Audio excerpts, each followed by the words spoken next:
তো তোমরা দেখতে পাচ্ছ এই মুহূর্তে আমরা আছি ওয়েস্ট বেঙ্গল পুলিশের অফিসিয়াল ওয়েবসাইটে।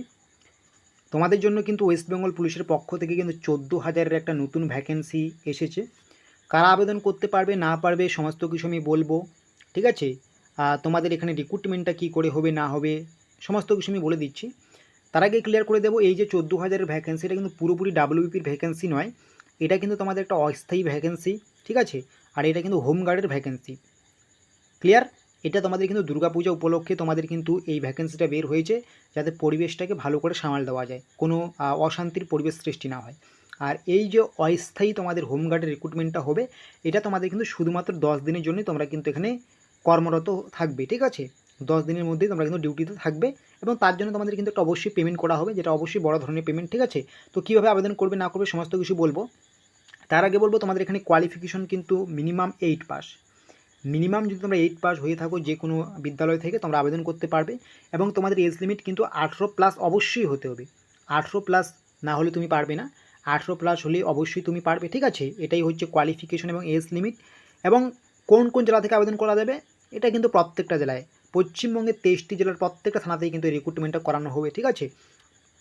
এবং তোমাদের এখানে অ্যাপ্লিকেশনটা কী করে করতে হবে, তার জন্য তোমার বাড়ির যে নিকটবর্তী থানা আছে, ঠিক আছে, তোমার বাড়ির যে নিকটবর্তী থানা আছে সেখানে গিয়ে তোমাকে একটা দরখাস্ত দিতে হবে। তোমার সাদা কাগজে তোমার নাম লিখবে, তোমার ঠিকানা লিখবে, তোমার বাবার নাম লিখবে, সাথে তোমার আধার কার্ড, প্রয়োজনীয় নথি, অ্যাডমিট কার্ড যেমন মাধ্যমিকের, প্যান কার্ড, ভোটার কার্ড, এই সমস্ত যাবতীয় জিনিসের জেরক্স করে সেগুলো একটা ছবি অবশ্যই সেখানে লাগিয়ে দেবে, সিগনেচার করে সেগুলো জমা দেবে নিকটবর্তী থানাতে, ঠিক আছে।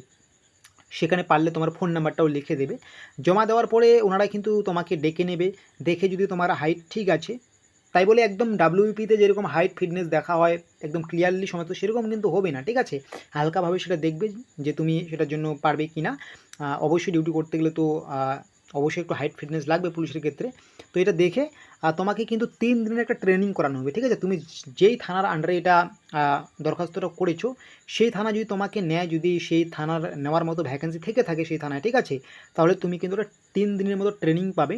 সেখানে 3 দিন যখন তুমি ট্রেনিংটা করবে, ট্রেনিং করার পরেই তোমাকে কিন্তু রিক্রুটমেন্টটা করে দেওয়া হবে, ঠিক আছে।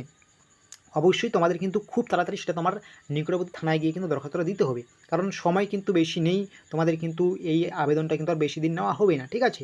আর আরেকটা কথা বলবো তোমাদের, যে এখানে তোমাদের যে 10 দিনের রিক্রুটমেন্টটা করানো হচ্ছে, এখানে তোমাদের কিন্তু প্রত্যেক দিন যে পেমেন্টটা করানো হবে তোমাদের, সেটা তোমাদের কিন্তু 626 টাকা করে প্রত্যেক দিন তোমাদের কিন্তু পেমেন্টটা পড়ছে এখানে 626 টাকা করে। তো 10 দিনে তোমাদের কত দাঁড়াচ্ছে তোমরা সেটা হিসেব করে নেবে, ঠিক আছে। তো এটাই হচ্ছে তোমাদের কিন্তু এই যে 14,000 ভ্যাকেন্সি, 14,000 ভ্যাকেন্সির একটা গল্প, ঠিক আছে। এটা পুরোপুরি কিন্তু স্থায়ী ভ্যাকেন্সি নয়, ডাব্লিউবিপির ভ্যাকেন্সি নেই, এটা হচ্ছে অস্থায়ী হোমগার্ড রিক্রুটমেন্ট। তো অবশ্যই তোমরা কিন্তু এটা করতে পারো, তোমরা যারা ডাব্লিউবিপির জন্য পড়াশোনা করছো, তোমাদের কিন্তু এটা অবশ্যই সারা বছর পড়লে, এই কয়েকটা দিন তোমরা না পড়ে কিন্তু এটা করতে পারো, ঠিক আছে। এর ফলে তোমাদের কিন্তু একটা ধারণা হবে, যখন তোমার ডাব্লিউবিপিতে যখন জব পেয়ে যাবে, একদম অফিসিয়ালি যখন লাইফ টাইমের জন্য জব পেয়ে যাবে, তখন তোমাদের কিন্তু একটা জব করতে সুবিধা হবে, কারণ তোমাদের আগে থেকে নলেজটা থাকবে, ঠিক আছে।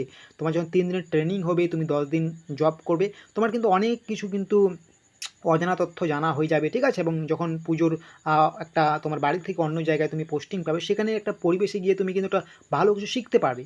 তো অবশ্যই তুমি কিন্তু এই আবেদনটা করতে পারবে, ঠিক আছে। আমি আরেকবার বলছি, আবেদন করার জন্য তোমাদের কিন্তু অবশ্যই নিকটবর্তী থানায় দরখাস্ত দিতে হবে।